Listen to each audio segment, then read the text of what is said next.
Él les dijo: ¿y vosotros quién decís que soy yo? Respondiendo Simón Pedro dijo: tú eres el Cristo, el Hijo del Dios viviente. Entonces le respondió Jesús: bienaventurado eres Simón, hijo de Jonás, porque no te lo reveló carne ni sangre, sino mi Padre que está en los cielos. Y yo también te digo que tú eres Pedro, y sobre esta roca edificaré mi iglesia, y las puertas del Hades no prevalecerán contra ella. Hoy estamos celebrando 29 años de haber empezado en un mes de julio, precisamente un 1 de julio del año 1990. Y obviamente cuando pensamos en esto, hermanos, lo primero que uno hace es regresar al pasado. ¿Qué ha sucedido con nosotros? Estamos llenos de experiencias, como bien mencionó el hermano Juan, muchas experiencias buenas y malas, porque ninguna vida, la vida de nadie, se compone solo de buenas experiencias. De hecho, saben ustedes que los sociólogos dicen que lo más profundo para un grupo de seres humanos, los impactos más profundos, las lecciones que se aferran más a nuestras vidas, son las que provienen de malas experiencias. El ser humano disfruta simplemente los buenos tiempos, pero en los malos tiempos aprende lecciones. Entonces hemos pasado experiencias y obviamente a nosotros nos gusta señalar las buenas, ¿verdad? Hemos tenido cantidad de experiencias. Yo diría que la primera que sería bueno mencionar es aquellas personas que con el paso del tiempo vinieron a ser parte de la iglesia por el desarrollo natural, es decir, nuestros hijos, los chicos que nacieron aquí dentro de la iglesia, que son una maravilla, que son hijos que no conocen otro lugar más que este. Algunos de nosotros inclusive conocimos la iglesia católica, que es donde la mayoría estábamos enseñados, ¿no? Por nuestros padres. Pero nuestros hijos no conocen eso, jamás fueron allá porque nacieron en los caminos del Señor. Es algo que tenemos que señalar y agradecerle al Señor, porque es allí donde se empieza a construir la siguiente generación. Apenas empieza a formarse y con el paso del tiempo vamos a ver los resultados. Pero les decía, miramos hacia atrás, miramos al pasado, pero no podemos evitar también intentar, porque no podemos en términos prácticos reales saber el futuro, pero intentamos mirar hacia allá, qué cosa nos depara. Y esto es algo que el ser humano lo hace todo el tiempo. Siempre estamos pensando, ¿qué será de nuestro futuro? A veces pronosticamos acerca de él cuando seamos mayores, cuando seamos abuelitos, y hay veces que nuestros pronósticos fallan, porque no podemos llegar hasta donde lo planeamos. Eso solamente está en las manos de Dios. Y esto de saber el futuro y los pronósticos se da en todos los ámbitos y en muchos ámbitos se falla. Es probable que ustedes vieron la experiencia de un muchacho llamado Andy Ruiz, si no me equivoco.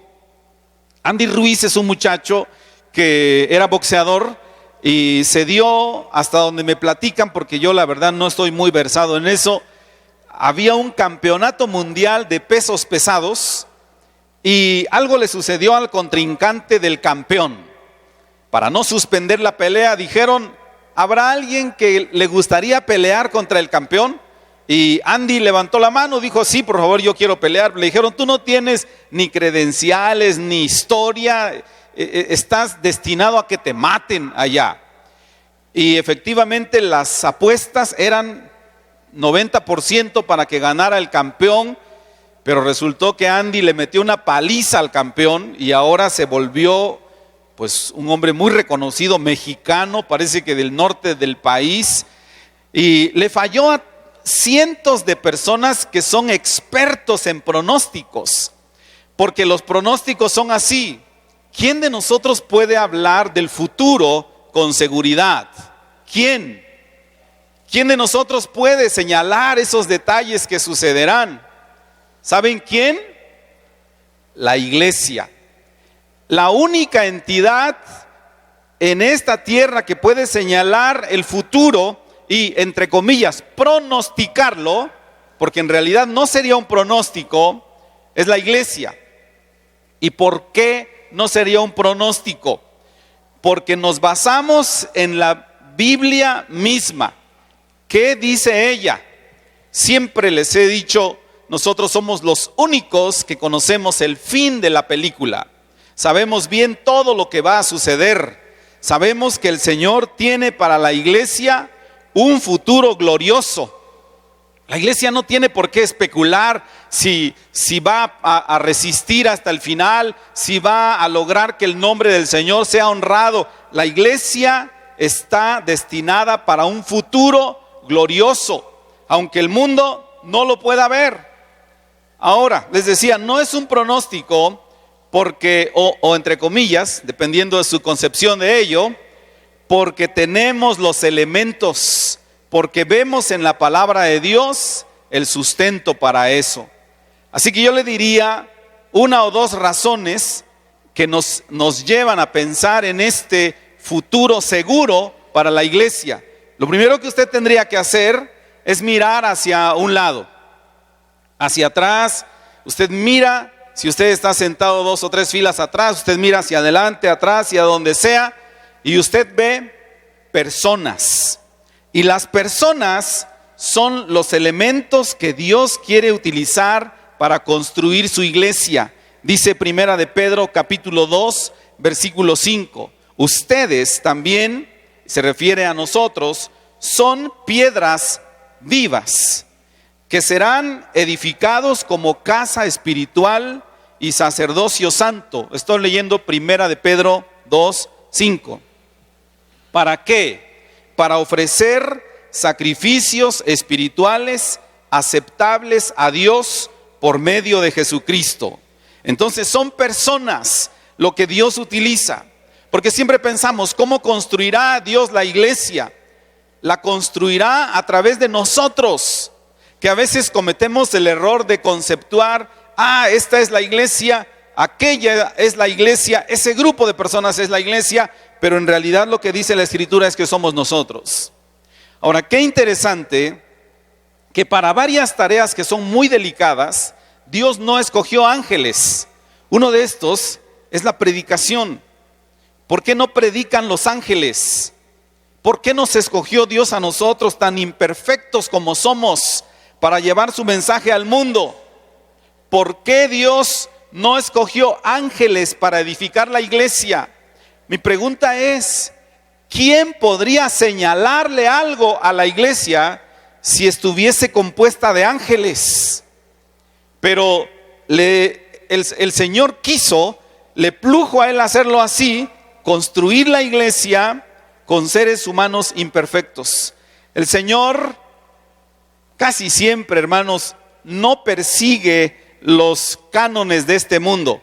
El Señor hace las cosas de maneras diferentes y busca seres humanos débiles e imperfectos. El apóstol Pablo dice en 1 Corintios capítulo 1, vea usted aquí, capítulo 1 versículo 27 en adelante, 5 características o 6 de los seres que Dios escoge para construir la iglesia.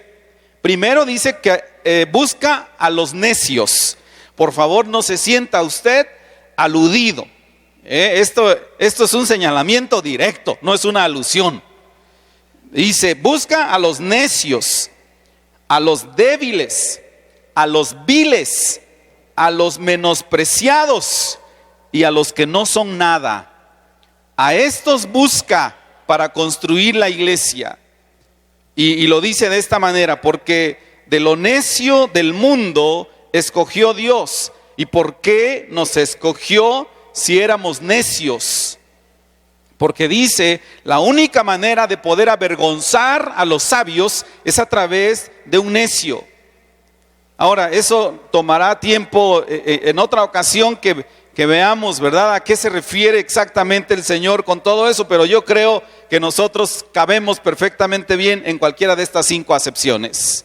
O lo débil del mundo. No tenemos capacidad, débil y menospreciado, no creemos que tenemos esa fortaleza, para llevar adelante una estructura tan fuerte como la iglesia y lo vil del mundo, porque el Señor quiere avergonzar, dice, a los fuertes, y lo menospreciado escogió Dios. Así que si usted alguna vez en su vida ha sido menospreciado por la razón que sea, entonces dice el apóstol Pablo, usted es un excelente candidato para construir la iglesia. Fíjense, no es usted un candidato para depresión porque lo desprecien.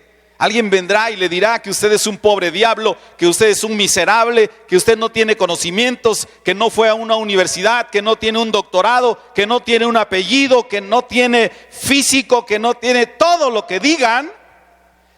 Dice el Señor, eso lo hace a usted apto para que yo construya la iglesia. Si alguien le dice no eres nadie, usted dice excelente, entonces califico, porque dice el que no es, para deshacer lo que es. Pregunta, ¿significa eso que Dios no puede usar o no usa para construir la iglesia a personas extraordinarias? Dice el apóstol Pablo que sí, dice, pero no son muchos nobles entre ustedes.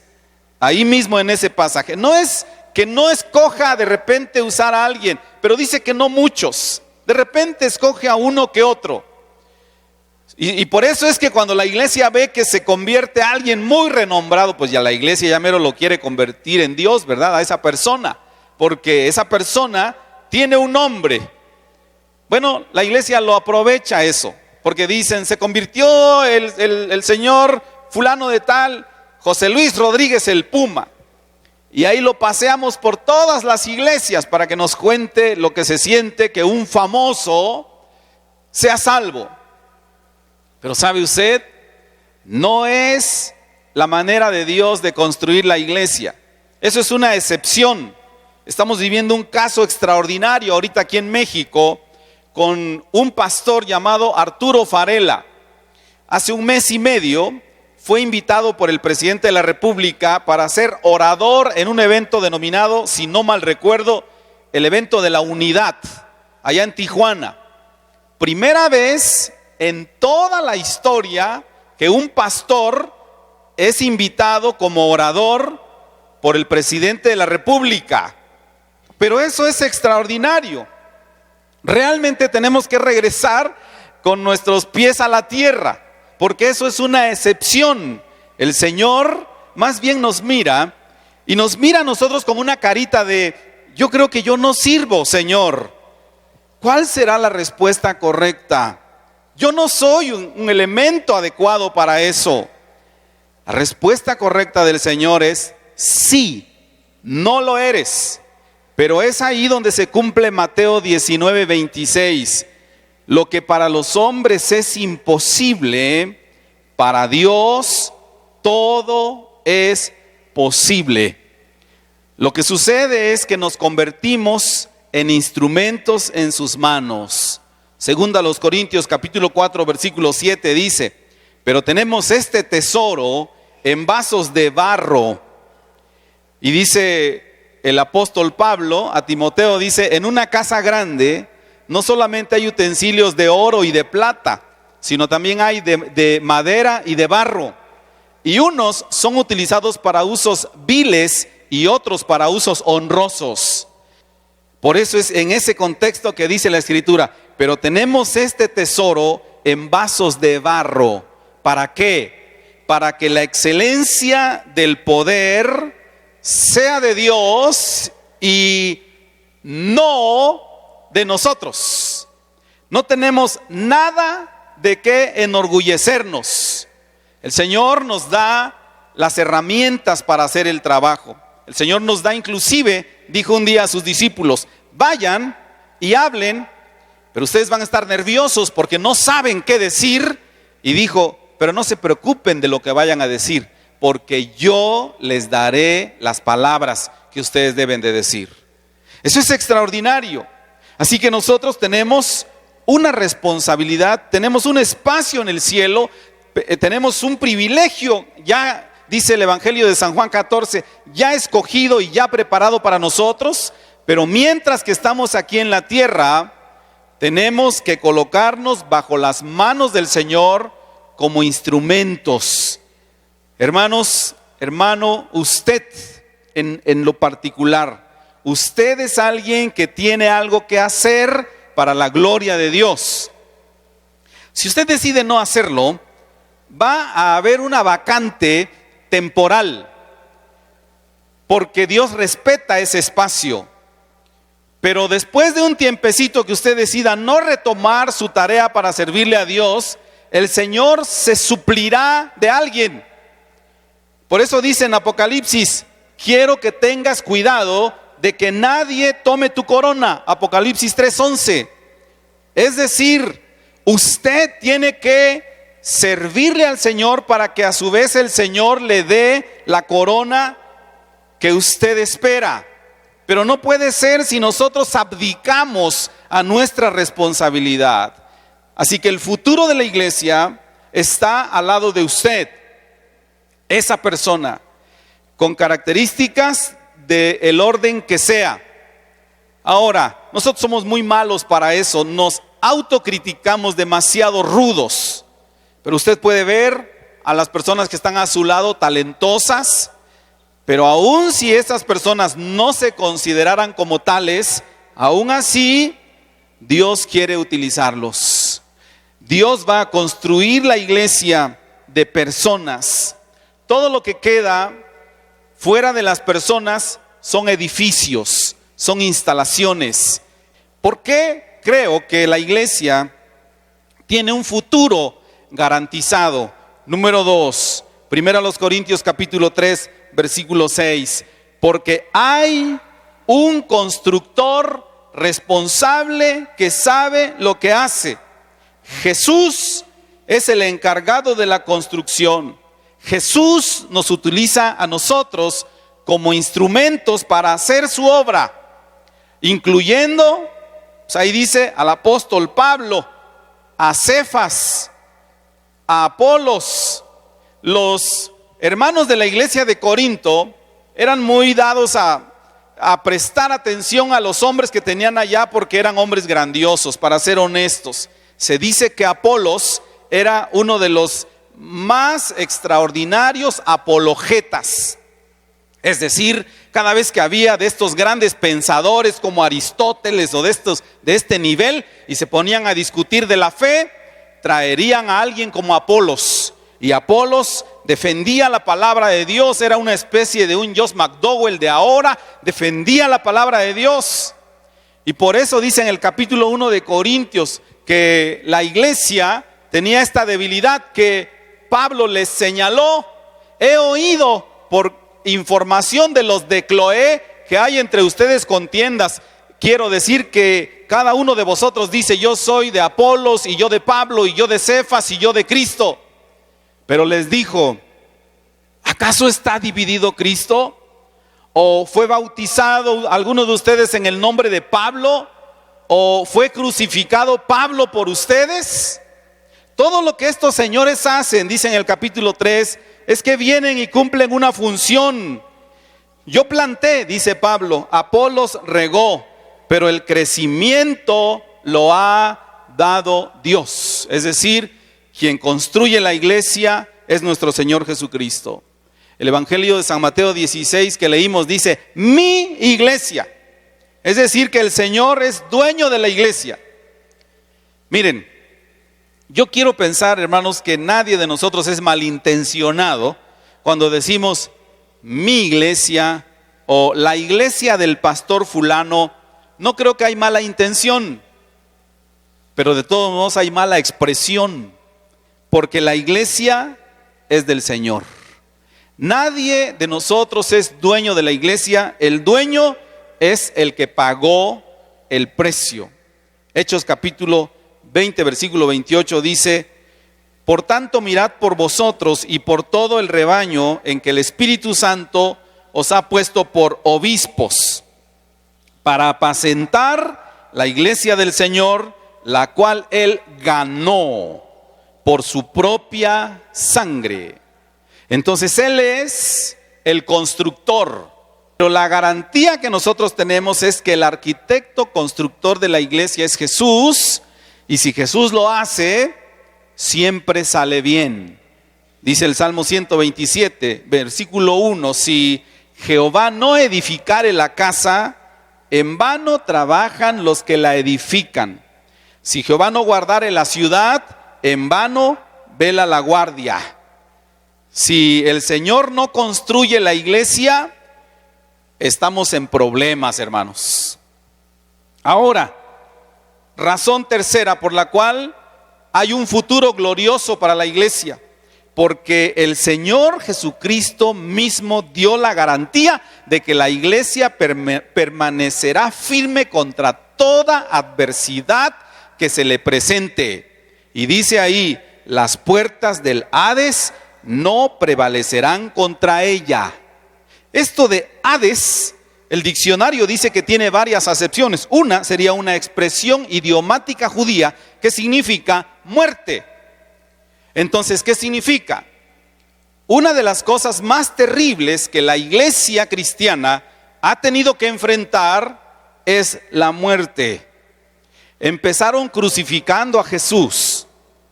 ¿Y saben qué creyó el enemigo? Ya gané, ya la hice. Crucificando a Jesús, se termina todo lo que tiene que ver con él. Nadie más puede levantar esto. ¿Se terminó la iglesia? No. Así que, ¿qué dijo el enemigo? Mataré a los apóstoles. Y los mató. Y creyó haber logrado algo. Pero el evangelio revivió. Y vinieron allá aquellos hombres como Martín Lutero, Juan Calvino y Juan Hus y David Brainerd. Y ¿saben qué? A todos estos los han asesinado. Y la iglesia sigue en pie.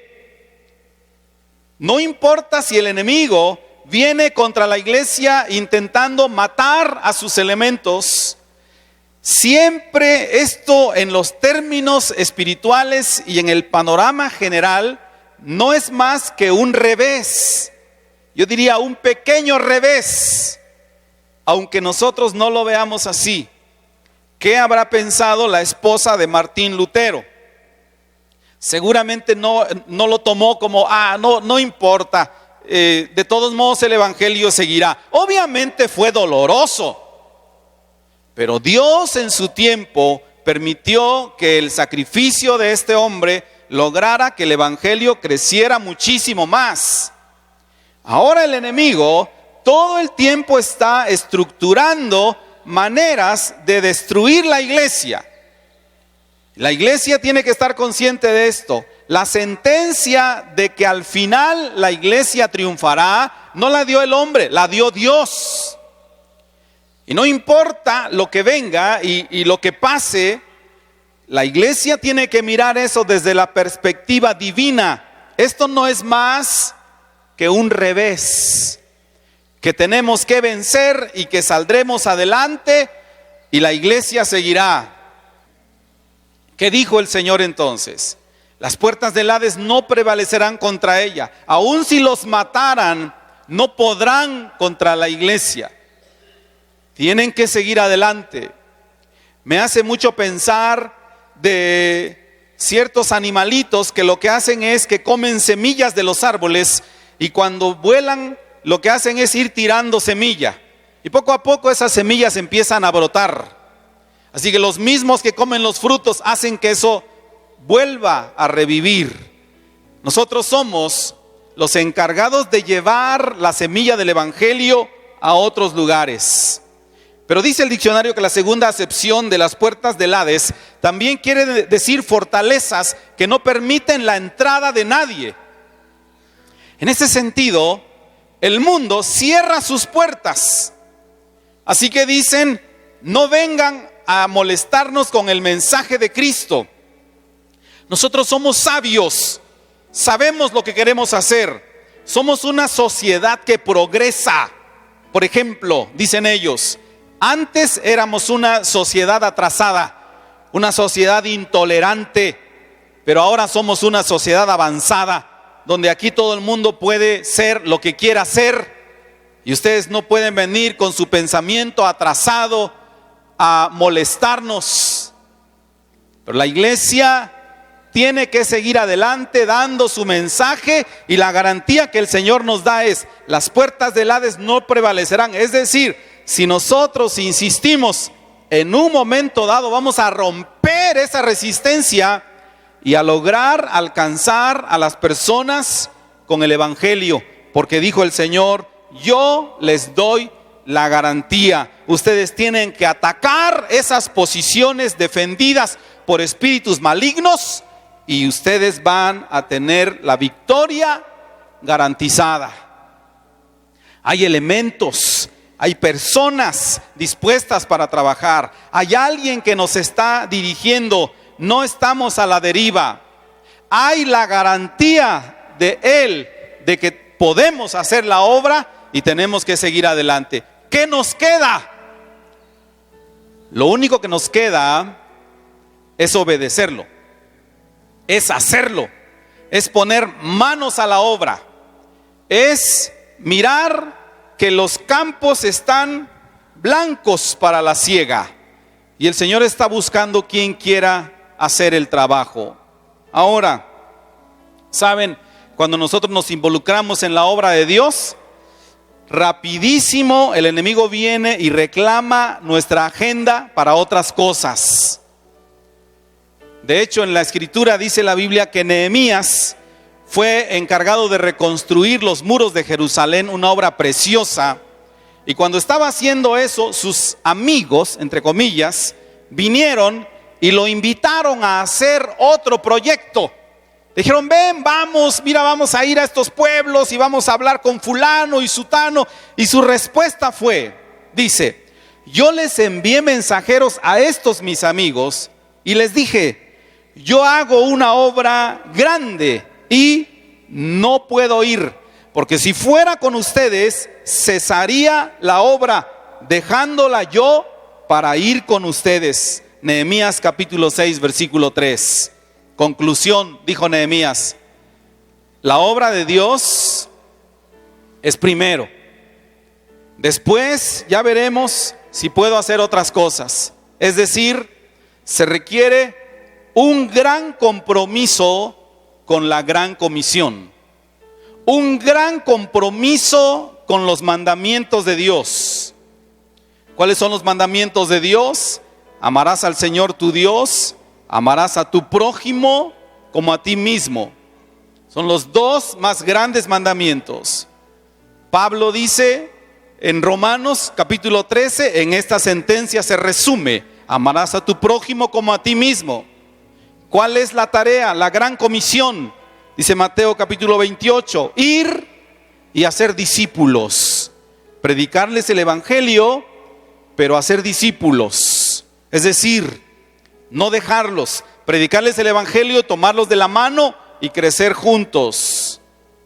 Pero yo no sé bien si estoy dando las palabras correctas, no sé bien si estoy dando en el clavo. ¿Qué dice el Señor? Tú no te preocupes, tú habla la palabra, porque el Señor enloqueció la sabiduría de este mundo. Dice 1 Corintios capítulo 1, el Señor enloqueció la sabiduría de este mundo. Dijo el apóstol Pablo: el Señor me mandó a predicar el evangelio no con sabiduría de palabras, porque la sabiduría de palabras haría vana la cruz de Cristo. Porque la palabra de la cruz es locura para los que se pierden, pero para los que se salvan, esto es, a nosotros, es poder de Dios. Así que la palabra tiene el poder, y dice Hebreos capítulo 4 que mencionaba don Roberto, porque la palabra de Dios es viva y eficaz y más cortante que toda espada de dos filos. Ella hará el trabajo. Usted lo que tiene que hacer es proclamarla. Nosotros sembramos, dijo otra vez el apóstol San Pablo, 1 Corintios capítulo 3, pero el crecimiento lo ha dado Dios. Reguemos la semilla. Reguemos la semilla. En todo tiempo y cualquier oportunidad. Le dijo el apóstol Pablo a Timoteo: te quiero rogar una cosa, que prediques la palabra, que instes a tiempo y fuera de tiempo, redarguye, reprende, exhorta con toda paciencia y doctrina. No te canses de eso. Todo el tiempo habla, habla, habla, habla. Y un día van a lograr la victoria. 29 años. Yo estoy pensando en el aniversario 30 ya. Ya ahorita en la mesa del desayuno ya hablamos hasta del menú del aniversario 30. La pregunta es, no sé si llegaremos allá con vida. Lo que sí sé es que llegaremos como iglesia. ¿Sabe por qué? Porque bien podría yo partir con el Señor, pero mis hijos se juntarán en el 30 aniversario y comerán, les parece bien para 30 aniversario, porque ese es como que cerramos un ciclo en 30 aniversario, les parece bien barbacoa, sería rico. Queremos hacer una cena aquí, sábado por la noche, una rica cena, y pasar un tiempo de comunión, preparando la comida, el desayuno del siguiente día. Si cada uno de nosotros no llegara, por causa de haber partido con Cristo, ¿hasta dónde llegaremos nosotros como individuos? No sabemos, pero les digo, ¿hasta dónde llegará la iglesia? Hasta el final. La iglesia va a llegar hasta el punto final donde el Señor le entregue todas las recompensas que Él estableció. La iglesia tiene un futuro glorioso, hermanos. La iglesia es preciosa para Dios. Si no lo fuera, el Señor no habría muerto por ella. Qué preciosa es la iglesia del Señor. Por eso nosotros le damos una importancia capital a la iglesia. La iglesia es un regalo de Dios para este mundo, aunque el mundo no lo pueda ver. Muchas felicidades, mis amados hermanos, por los 29 años. Por eso yo quiero pedirles que nos pongamos de pie y todos juntos le demos al Señor un fuerte aplauso de gratitud por estos 29 años que nos permite cumplir.